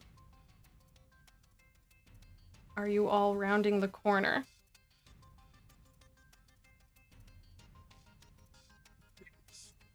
Shove Zion a little bit. Like, I take Zion's lead. Just follow along. It's also very clearly not a mic and definitely a gun right now. I just want to make that explicitly honest. All right. So Zion, you step out first, and I'm gonna say everyone else, you kind of follow the lead of Zion and are able to all. It is just a few short steps to give you some line of sight on what is happening here, and what you see are some faint green lights beginning to flicker in this space, and they are kind of pulsing, and as they do, they are getting sort of like a little bit brighter and then a little brighter, almost like something powering up. And there is a large circular chrome platform that occupies the center of this sort of cavern in what is a bit of a rushed together looking platform in the middle of this room. You can see Carmen Kane is standing by this device, and that there is somewhat of a keyboard that she is in front of, and she seems to have the professor in one arm, kind of almost. She is a big, strong woman, and the professor is a very small little gnome. She has him kind of tucked under one of her arms as she is kind of pressing buttons. Like, she seems to know what she's doing, but she's also frustrated. So she's kind of like smacking at this and clearly trying to get it to go faster.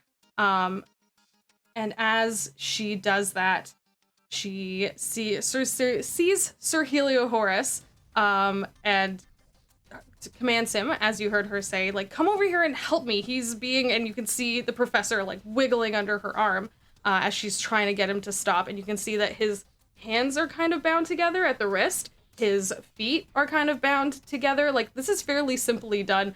There is not even like fancy spacecraft happening here. They seem to have tried to have contained him previously, and it has not gone well. So they've gone back to simple, basic, physical, tying him up at the hands and the feet, and he has a gag over his mouth, but his face is otherwise uncovered.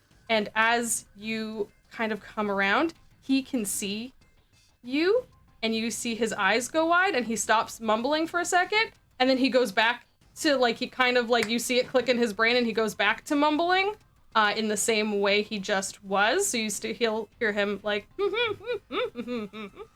just, like, making the same innocuous noises he was already making. And she does not see you. She is at this device, smacking it, and Sir Helios is coming up on her side in such a way that even if she does look at him, you are still out of sight of her. What would you all like to do in this moment?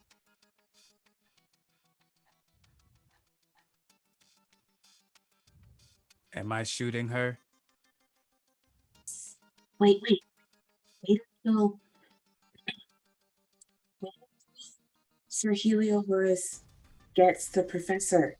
Then you can shoot him. We don't want you to shoot the professor. Are you sure? Yes. Remember, we're here to save the professor, and that will make Caliber way more happy.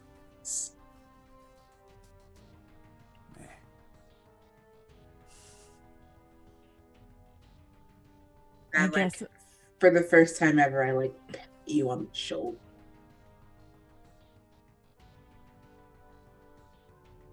That is strange. I understand why you did not like it. Do it again. I'm gonna say that in this time, she has gotten fed up with the device. So she has gone from smacking it, and this thing is getting brighter, and it seems to be, you see like a rippling start to occur, kind of like a whoomp, whoomp, as it's like kind of powering up, but it's not fully there. And she turns around to face Sir Helios, and then looks up and sees all of you. And she gets this like arrogant, annoyed look on her face and just shakes her head at all of you like, really? You followed me all the way here. What do you think you're going to do? And you! And she looks at Sir Helios. Really? You lied. They weren't dead. You claimed that. And while this is happening, shoot her. one sec. I'm gonna say while this is happening and she goes off on him and on you because she seems so fed up and frustrated, you can see under her arm the professor has managed to reach his tied hands to the device and has started to tap on it really, really quickly without her noticing. And while he is doing that and she is yelling at all of you, I want this to go into freeze frame, and cinematically, I want each of you to tell me one thing of what you are doing right now. And if you want to each kind of do something to help in this situation, Zion, if you want to take that final shot, and everyone else, you take a moment now to do something to like help line up that shot or distract or do anything you want to do in this moment. I will give each of you one chance. Because this is kind of the moment where all of you have been working on this mystery together. All of you have had all your ups and downs, but you have come together and worked really well together at this point. And this is your moment where all of you are prepped for this.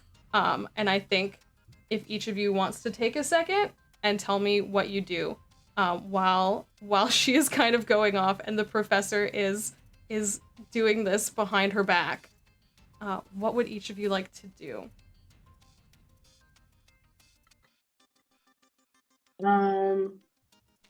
Okay, so how far away is she from us? She is not too far. She's probably between 30 to 40 feet after you've come around this sort of cavern wall. Then my Keon's to, as she whispers, you can shoot her now. He's casting Bless on Zion, on the professor, and on Sir Helios. Perfect. Just in case. So, should any of you decide to do anything, you have a D4 that you can add to the attack roll or saving throw, and I'm now concentrating. Perfect. All right. I'm all for this.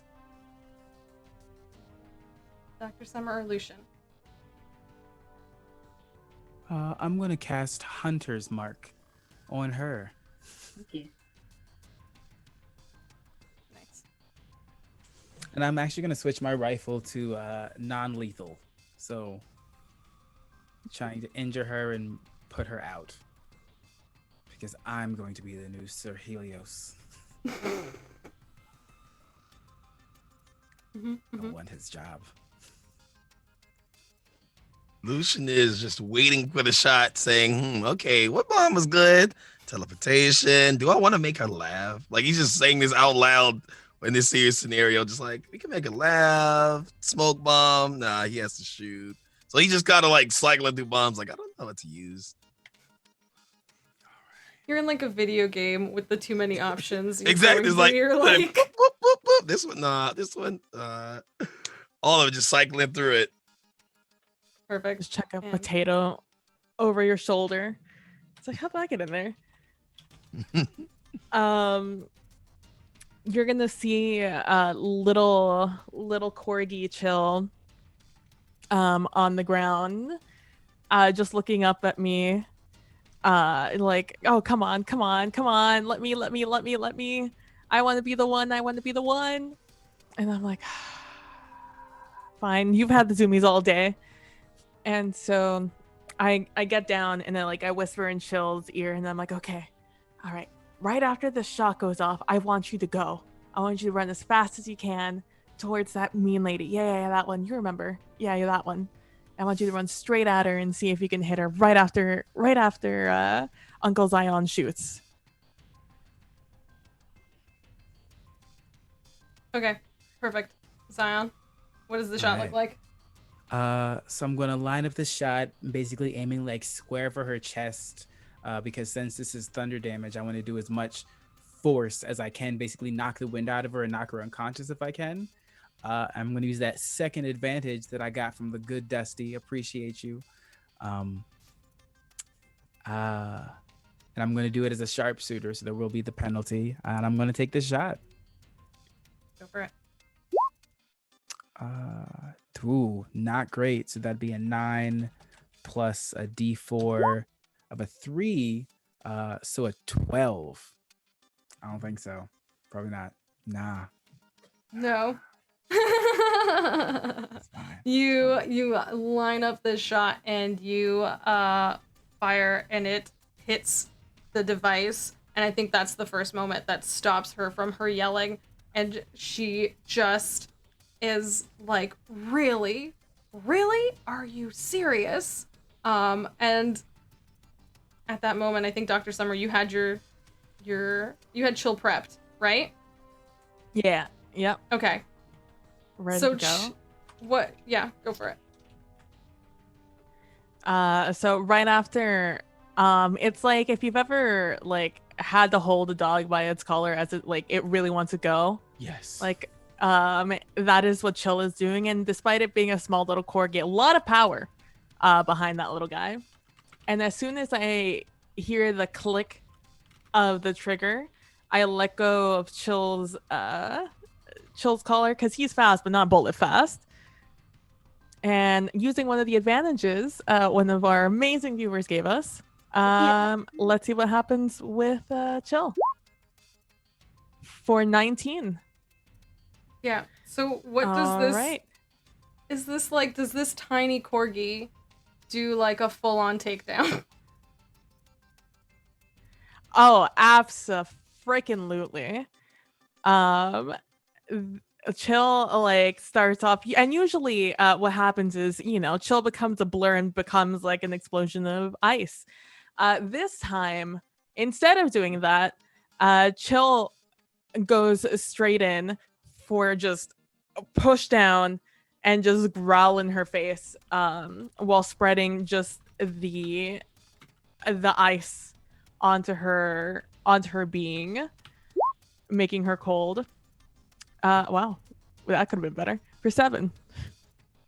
I'm gonna say that this is I feel like the dog runs up and bites into her, and this cold kind of like almost freezes her to the spot to where she drops the professor. And she is, I'm gonna say just her whole lower half is frozen. And she is stuck here in shock at what you have all just done. And she drops the professor. What happens next?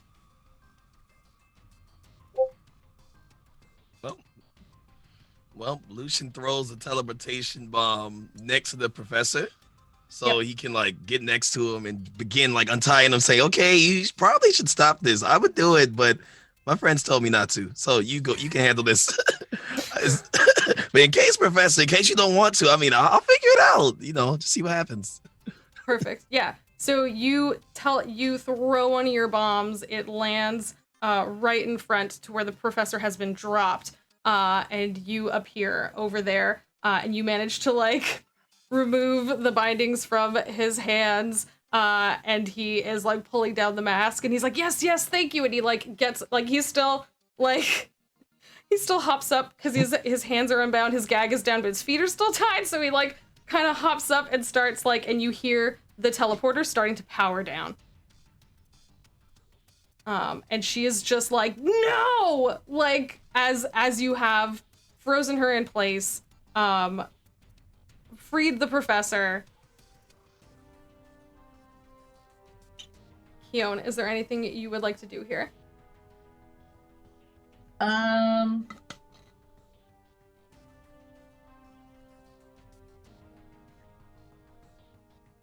So much. If she gonna keep mouthing off, and I'm probably just gonna like bonk her with my staff so that she stops talking. You can absolutely do that. Like, just like, yeah. Just I want to like golf swing against her head and be like, please stop talking. Yes, she was certainly still complaining until you proceed to do this, and she takes a nap. Yeah. She goes unconscious. Just, that was so weird. I adore you. Yeah, so half frozen in place, kind of slumped over. She goes from shouting to quiet as the professor proceeds to power down this machine. And Sir Heliohorus kind of just stands by while you all do this, and he kind of just like still has his hands up because he's not sure what to do right now. Like, oh, Sir Heliohorus, this woman clearly is been caught in the act of kidnapping, and she begins to list off a whole bunch of crimes that have happened over the last day. I think that she should be apprehended and taken back to Port Nomad to face charges, don't you? yes, you're right. And he like kind of shakes it off. He's like, you're right. And he comes over and he like smashes into the ice to like free her legs. And then he just like, he's quite large also. He just throws her over his shoulder and is like, you're right. Let's all head back to Port Nomad. I will take the Varga. You can all take your ship. And at this, Professor Orin turns around. Cal, you've brought my Cal to me. Is Cal here? No. Yes. Yes. All right. Oh, well, thank you for admitting your fault. And also, thank you all for rescuing me. I guess, you know, I did get taken, but you also freed me. This could have been a lot worse. So I am gonna say thank you all very, very much. And I am a little bit hurt. And if we could go and get some rest and some healing back at Port Nomad, I would really appreciate that. And then I will have, I promised you all something, money. I have more money for you. Money. I very gently like place my hand over his mouth. I say, "You're tired.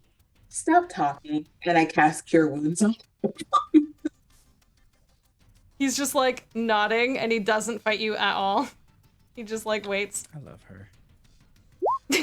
So he gets that much healing back. Yeah, he's all better. I'm gonna call it there. You kind of stopped her from taking him away. You got the professor. You turned Sir Helio Horus back from his life of crime, I guess. And you have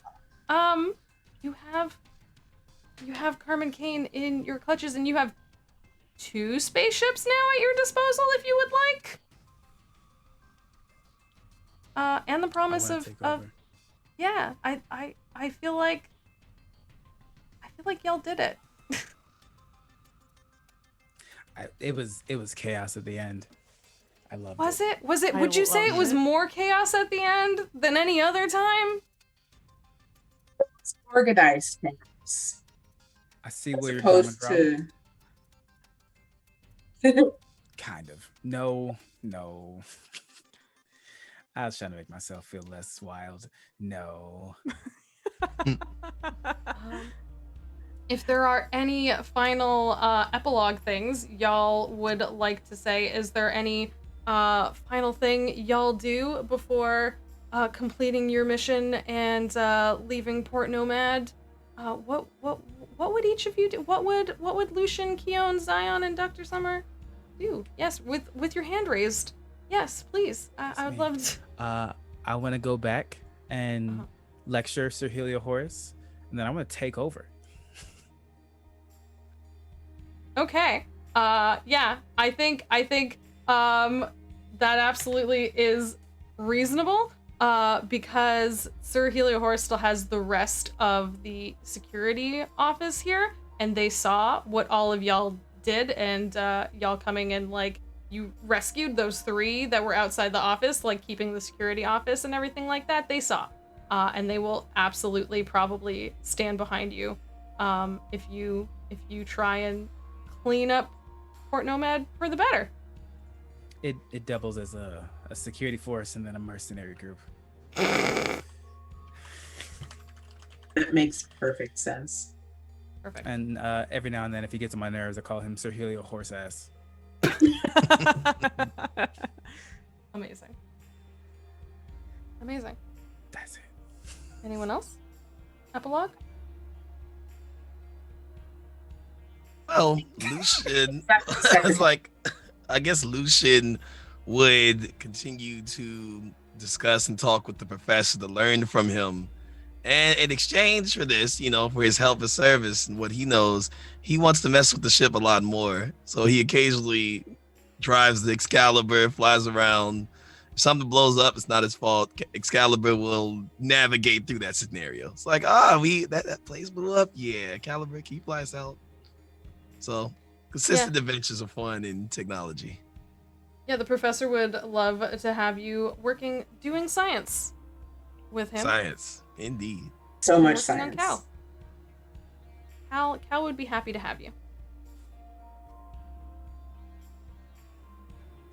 Dr. Summer would go to Zion now, who is in charge of the police here. And We don't call them that. We respect them. Fair. Security officers. The officers. And she goes up to Zion and is like, well, it was fun working with you. And because, I like you, I will say, here is my new number. And and let's see. And I take out a little pocketbook, I guess I have. And I take out a pen from behind none of my ears, because I don't have ears, just from somewhere behind my head. And I cross out, as the camera zooms into the book, I cross out the name Summer. And you see that there's just a bunch of names that are crossed out in just alphabetical order. And we were on Summer. And I'm just like, well, what name do you think is better next? Which has a better ring to it? Dr. Dr. Rachel or Dr. Raquel? I like Raquel. So do I. And I circle Raquel now. Well, it was nice knowing you. Zion, if you ever need to get into contact with Dr. Raquel, feel free to hit me up. Otherwise, you never saw me. Is Dr. Raquel a medical doctor? No, no schools will accept me. I owe too much money. The truth of things. That's perfect. This is the real conspiracy in the stars. It really was. I don't even know which conspiracy was the conspiracy. Yes. So many. The Amazing. real enemy all along, unpaid student debt. Yep, loans. F that noise. For real. That was fun. Keon? That was beautiful chaos. So I think once we get back to Port Nomad, negotiate with Sir Helio Horus to become the new owner of the Varga. And then I travel the security office to annoy Zion. But also, they need, like, the mercenaries need healers and stuff. So I do Every that. time you've come, I have also found 3 members that like to sing. So I have been trying to trick you into thinking that it's just now a barbershop quartet practicing ground instead of actually a security office still. You can't fool you. You told me what you wanted to do with the place. You said it. With your She's face. gullible, don't believe she'll think anything we say. So if we just sing, maybe she'll go away. I'm kidding, don't leave. Just kidding, please go. Because if you don't, you might see someone's head blow. So anyway, I found a contract for you. Wow, you are really a grown adult, aren't you? I have been making a gross misassumption. Uh-huh. Huh. The ship's ready. Okay, let's go. I think that's a perfect note to end on. Thank you so much for playing this game. All of you were so amazing. This was so much fun. You all were the best. One last time, please, let's go around in reverse order and tell us who you are, where we can find you, what you're up to. Thank you all so heckin' much. So we're gonna go in reverse order, starting with Gabe. Hi, I'm Gabe James Games on Twitch, Twitter, and pretty much anywhere else. You can find me on any of those social medias. You can find me tomorrow at 1 p.m. Pacific time, 4 p.m. Eastern time on the D&D channel, playing through a campaign of Rhyme of the Frost Maiden. We just had our first session. We almost got eaten by a giant snow cat. Oh my god. And I accidentally chose to play the tank. I messed up. You can find me on the Roll20 app Twitch channel on Fridays at 10 a.m. Pacific time, 1 p.m. Eastern time, doing my talk show Table Talk, where I basically talk through trying to get you to feel more comfortable being a GM, and then just talk through different ideas of tabletop games. That's pretty much it right now, because I'm sleeping more often. Oh, It's like, it's very, very good. Amazing. Thank you so much. Next up is PB. PB, thank you so much for Dr. Raquel. Oh, what is her real name? The world may never know. Hi, I'm PB from @PBPlaysInside, where you can find me pretty much in any social media. If you want, you can follow me on Twitter. It's where I'm most active right now. You know, you could just catch me sometimes live tweeting my first watch of ER. Aside from that, feel free to subscribe to go_JG here right now on this channel you're watching. Because she is amazing, does amazing content, is amazing to all her players. She plays amazing games. And, she also has a Patreon, a Ko-fi. Feel free to drop some bits. Come and hang out on this channel some more because she's awesome. She streams so many days, so long, for so many hours. So come and support her. Just say hi or whatever because she's amazing, she's awesome, and she deserves it. I was shaking my head until the part where you said she streams too many days, and I was like, yes, that one's true. The rest of that, no, but that part, yes. Thank you so Also, she has an amazing game. Please go and get that. Next up is Dave. Hey, Dave. Thank you so much for giving us Lucian and for giving us science. Indeed, indeed. Hey, everybody. My name is Dave. I go by Day to Dave. Catchphrase is day to day with Day to Dave because I stream every day from 7 p.m. to 12 a.m. Eastern Standard Time. Right now, I've just been kind of hopping around a lot of games. Genshin Impact has been taking a lot of my time. Gacha games are great. Not great for your wallet, but very fun to play. And yeah, you can just find me just playing whatever I'm into at the time. Genshin, Final Fantasy, just whatever I see. Give me some ideas. But that being said, yeah, that's me. Subscribe to go_JG. You can do it now. You can use Twitch Prime. Okay. Go check out Dave and go support Dave because Dave has some of the best emotes on Twitch. Just saying, all of the Pokemon ones. We had the Sobble crying one in an earlier stream today, and someone was like, "Where is that from? I need it." Like, it's so good. Thank you. And last but certainly not least, Latia. Latia, thank you so much for giving us Kion, the certainly not baby Avira. She's so not baby. There's so much about her you still don't know. It's been such a blasty blast playing here with all of you wonderful, wonderful people. Mostly you can find me on Twitter at LatiaJackBees, same as my name. Other than that, next Sunday begins season 8 of Rivals of Waterdeep, where you can catch us at 10 a.m. Pacific time, 12 p.m. noon Central Standard Time. Figure out all the other time zones because I'm bad at math.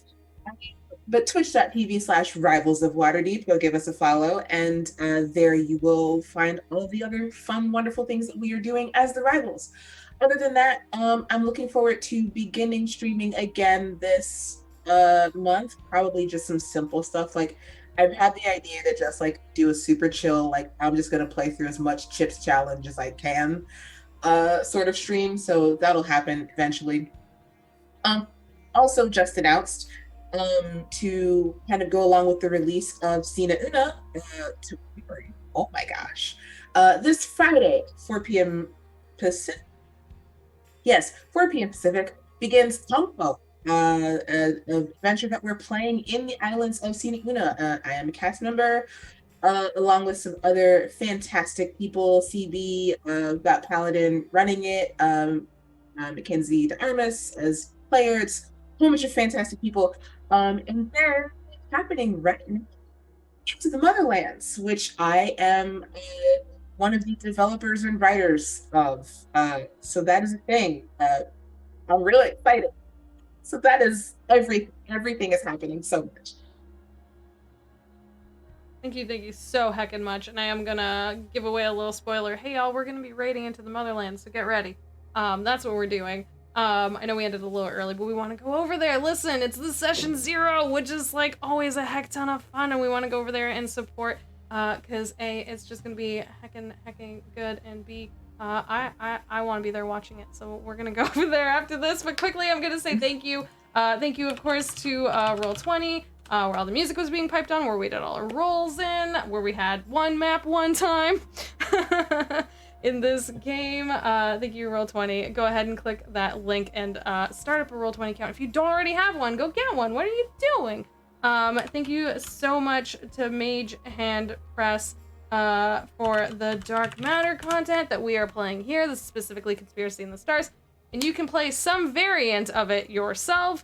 Not exactly as we played, because I hacked the heck out of this. But make up your own version and play it and make whoever you want the baddie and do whatever you want with it, because that's what modules are good for, to give you a base to start in and then do your own thing with it. But yeah, check out Mage Hand Press. They're awesome, and we really appreciate them for sponsoring this heckin' show. Thank you so much, Mage Hand Press.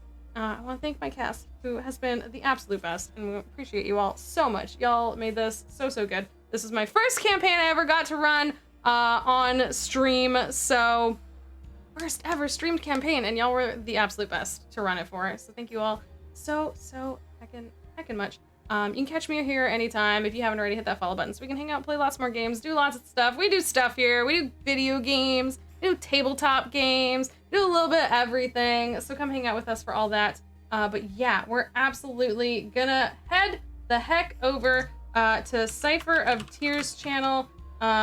Goodness gracious, that's not the... I was trying to hit raid and I was like, that's not the raid. I'm gonna grab it. It's Cypher of Tear on her channel where the Into the Motherland stuff will all be running. So let's get ready to go over there and show them some heckin' love and go enjoy that heckin' content for yourself because it's gonna be so heckin' good. Have a good rest of your night. Thank you so much for being here. Thank you everyone who donated, who watched, who chatted, all those heckin' things. You all were the best. Have a good rest of your night. Heart your heckin' faces. See you all soon for more games. Bye everyone.